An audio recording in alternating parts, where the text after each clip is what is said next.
네, 시청자 여러분 안녕하십니까. 출발 마케돈 예민수입니다. 7월 16일 화요일입니다. 어제도 거의 우리 시장만 좀 약세였습니다. 호주하고 우리 시장 정도 약세였고요. 유럽, 미국 다 올랐습니다.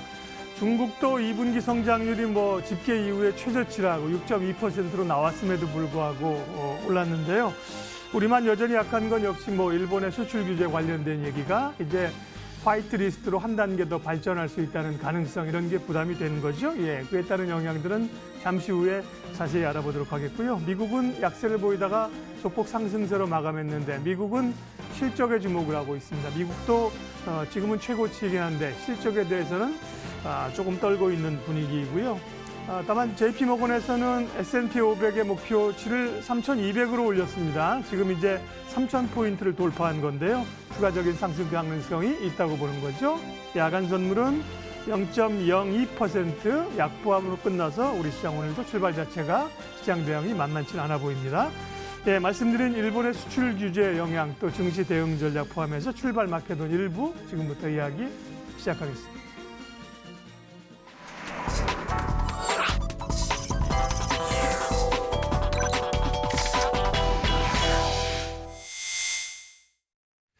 시장의 신호를 읽어라. 마켓 시그널. 오늘은 DB금융투자 DB금융센터 이의현 차장님 함께하겠습니다. 차장님 어서 오세요. 네, 안녕하세요. 우리가 상대적으로 못 가는 이유가 여러 가지 있는데 최근에는 이제 일본의 수출 규제 이 문제입니다. 이제 화이트리스트의 발표가 기정사실화되고 있는 상황인데요. 네. 화이트리스트라는 게 뭘 의미하는 건지 우리 시장 산업에는 어떤 영향이 있는 겁니까? 네, 일단 쉽게 말하면 네. 화이트리스트가 지금 현재 한 8월 중순에서 중하순 정도에 시행이 될 수도 있다. 그 리스트에서 우리나라를 제외를 할 수 있다. 이 부분이 이제 쉽게 말하면 이제 우방국에서 제외한다라는 말과 동일하고요. 네. 그렇게 되면 일단 수출 품목들 자체에 대해서 허가를 받는 게 굉장히 까다로워집니다. 그러면 현재 시장에서 예측하고 있는 게 한 1,100여 가지 품목에 대해서 이 부분에서 어느 정도 제재가, 그러니까 향후에 이제 수출입 자체가 조금 굉장히 힘들어진다. 거기에서 이제 최대 한 3,000개까지 시장에서 예측을 하고 있거든요. 네. 그런데 현재 시장에서 지금 반응하고 있는 종목들이나 이런 거를 보시면 현재는 3가지 품목만 지금 제재를 하고 있지 않습니까? 그런데 18일까지 해서 지금 이번 달 18일까지 추가적으로 한두 개가 더 추가도 될 수 있다, 품목. 그런데 지금 3가지만 해도 일단 워낙 핵심 소재 산업, 특히 이제 반도체 쪽에서 핵심 소재 쪽으로 우리가 타격을 받다 보니까 향후에 시장의 우려가 굉장히 큰 게 사실입니다. 현재는 이제 바로 그 다음 지금 불산이나 이런 부분에서 실리콘 웨이퍼까지 넘어갈 수 있다라고 지금 시장에서 예측을 하고 있거든요. 실리콘 웨이퍼까지 품목이, 제재 품목이 확대가 된다면 일단 반도체 쪽에서는 워낙 타격이 크게 이제 일어날 수도 있다, 이렇게 볼 수가 있겠고, 현재 우리나라 같은 경우에 SK 실트론 정도가 실리콘 웨이퍼를 생산을 하는데요. 실리콘 웨이퍼 같은 경우에 전체 세계 점유율에서 SK 실트론 같은 경우에 한 9% 정도, 10%가 채 되지 않습니다. 그런데 일본 업체들이 원래 기술력 자체가 일단 뛰어나고 시장 점유율이 한 50% 정도 시장 점유율을 차지를 하고 있거든요. 일단은 비메모리 이렇게 품목이 점차 늘어나면 현재 삼성그룹에서 의욕적으로 지금 추진하고 있는 비메모리 쪽 사업 추진에도 굉장히 큰 타격을 받을 수 있기 때문에 네. 메모리 쪽에서는 이미 타격이 시작됐고요. 현재 재고를 한 3개월치 정도까지는 확보를 했다, 이렇게 되고 있지만 바로 이 부분이 이제 장기화가 된다면 전반적으로 이제 반도체 산업, 특히 우리나라 사업 전반, 그리고 화이트리스트에서 제외가 된다면 품목이 늘어나면서 전반적인 우리나라 산업 경제 자체가 타격을 받을 수 있다, 이렇게 생각을 하시면 될 것 같습니다. 네. 일본의 전략물자 수출 우대 제도입니다. 이제 우대에서 빼는 거죠. 원칙적으로 이제 하겠다는 얘기인데 그게 상당한 기업들에게는 부담을 주는 거죠. 반도체 일단 말씀하셨고요. 우려는 반도체는 알고 있는데 이게 다른 분야로 확산될 수 있다는 거잖아요. 네, 그렇죠.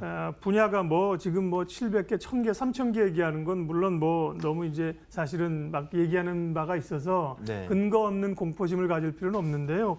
그러면 이제 반도체에서 좀 확산될 수 있는 섹터는 어디 쪽이에요? 우선적으로 좀 순위를 매겨본다면? 네, 일단 반도체에서 뭐 디스플레이라든지 네. 디스플레이 패널, 디스플레이까지는 지금 좀 들어와 있는 거고. 네네, 그렇죠. 네, 네. 일단 세계 품목에 들어와 있고요. 예. 그리고 일본이 강한 게 워낙 이제 핵심 소재 쪽이 강합니다. 그렇기 때문에 네. 뭐 석유화학, 뭐 그리고 자동차, 배터리 전반적으로 산업이 대부분 해당된다라고 보시면 될 것 같습니다. 네. 투자자 입장에서도 이 부분 이제 1,100개 정도 이야기하고 있고 뭐 최대 3,000여 개, 그건 이제 소재 자체를 하나하나 나눴을 때, 품목 자체를 하나하나 세분화했을 때의 네. 이야기고요.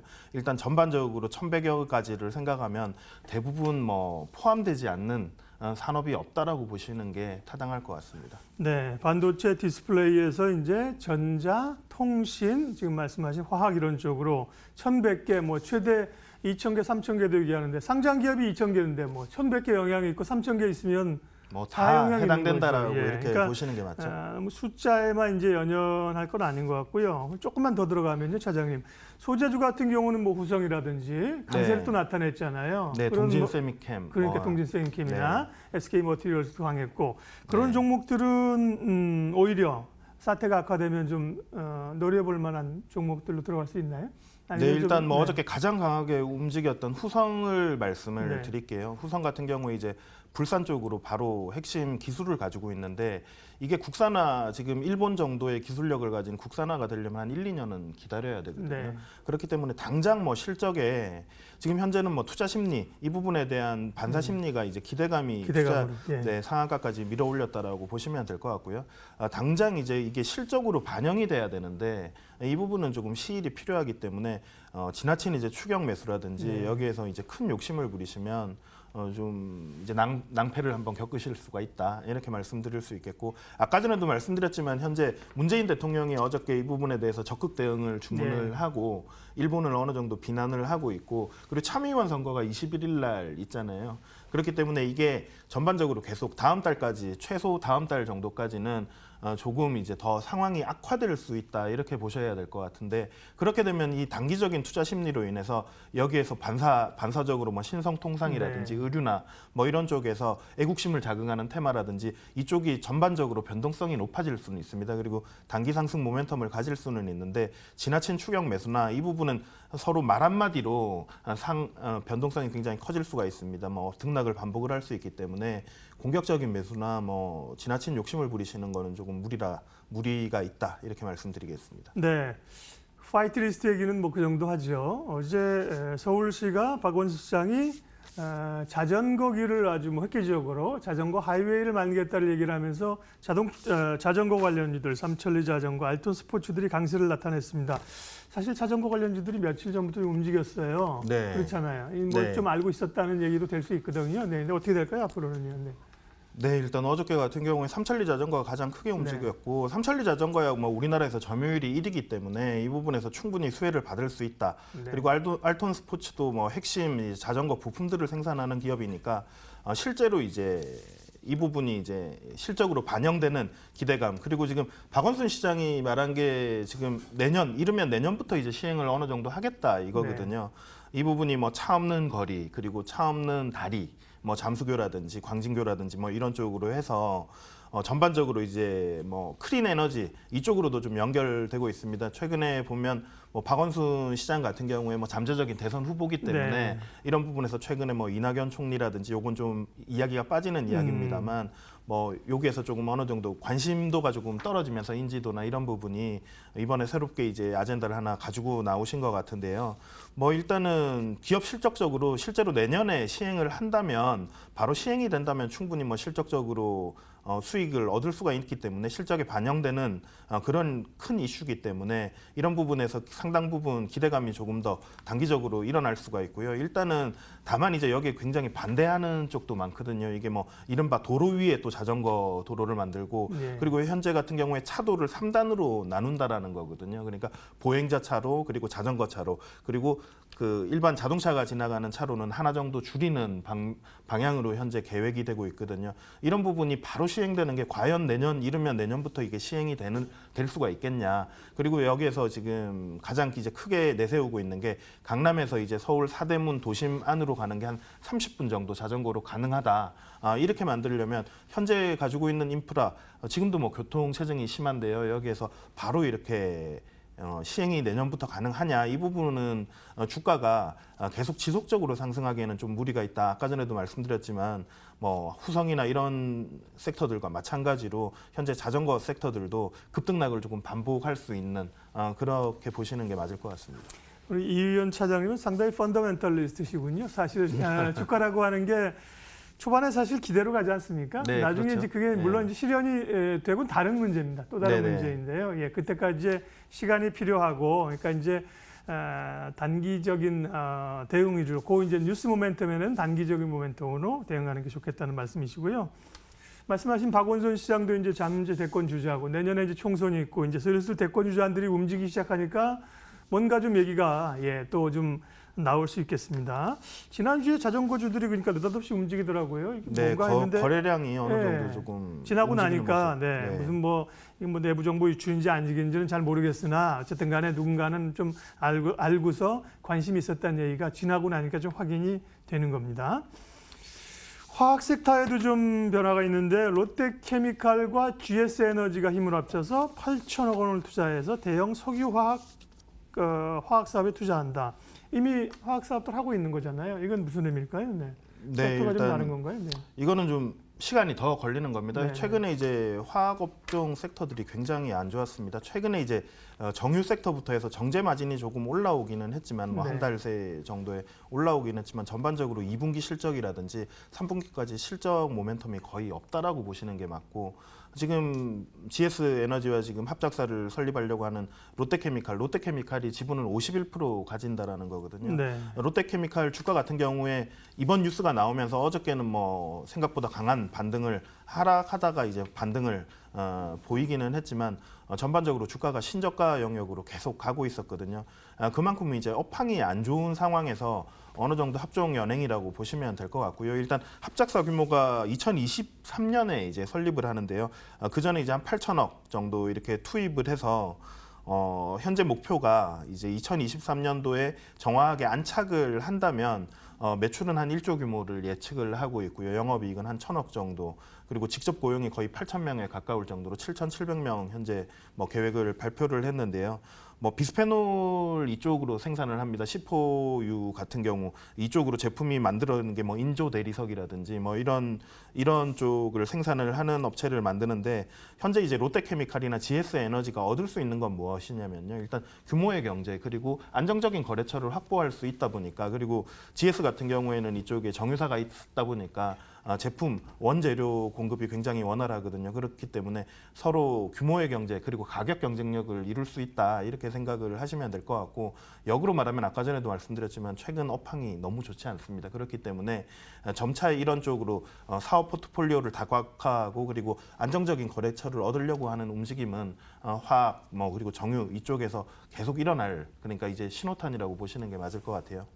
이미 알고 계시겠지만 정유사인 S-오일이 이제 화학 사업에 뛰어든다고 지금 선언을 했잖아요. 네. 근데 이제 지금 GS 에너지도 정유사잖아요. 어떻게 보면 이제 경쟁사인데 맞불을 좀 놓는다고도 보이는데 롯데케미칼하고 지분은 롯데케미칼이 지분이 많네요. 그런데 네, 이렇게 51%. 너나 없이 화학의 섹터 들어가면 화학 분야가 또 안 그래도 업황이 그런데 공급 과잉이 있는 건 아닌가 싶기도 한데 물론 뭐 섹터가 사실 다양하기 때문에 좀 네, 그러긴 합니다. 워낙 네. 화학 쪽 섹터는 이거를 공부하기도 힘들 맞습니다. 정도로 뭐 지금 아까 전에 말씀드린 뭐 비스페놀이라든지 그리고 시포유 뭐 이쪽 관련 유제품 같은 경우 이런 거를 생산하면 여기에서도 또 생산하는 완제품이 그렇죠. 굉장히 예. 크게 틀리거든요.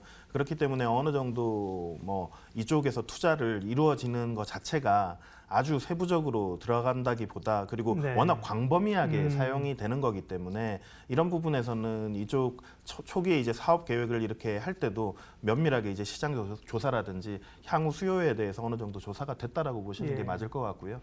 그리고 아까 전에 말씀드린 뭐 공급 과잉 이쪽 부분은 아무래도 중국 쪽이 항상 어떤 공급에 대한 공급 과잉을 일으키고 있는데 최근에 이제 중국 쪽도 보시면 석유 화학 쪽 그리고 철강 이쪽으로 굉장히 국가에서 굉장히 어느 정도 그 업체를 추려내는 작업이 작년부터 계속 됐었거든요. 그렇기 때문에 최근 업황이 좋지는 않지만 좀 중장기적인 관점에서 지금 이 양사가 접근을 하고 있다. 그리고 아까 전에 말씀드린 S-오일 같은 경우에도 그렇게 중장기적인 관점으로 접근을 하고 있다. 이렇게 생각을 하시는 게 맞을 것 같습니다. S-오일은 뭐 뒷배가 든든한 회사잖아요. 자금력이 그렇죠. 많은 회사고 네.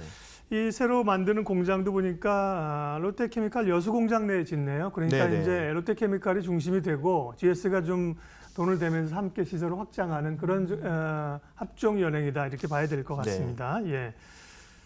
정유 다음 질문 넘어들어가기 전에 잠깐만 그러면 정유나 화학 섹터는 여전히 조금 경기 관련주라 조금 조심스러우신 입장이신가요 아직은?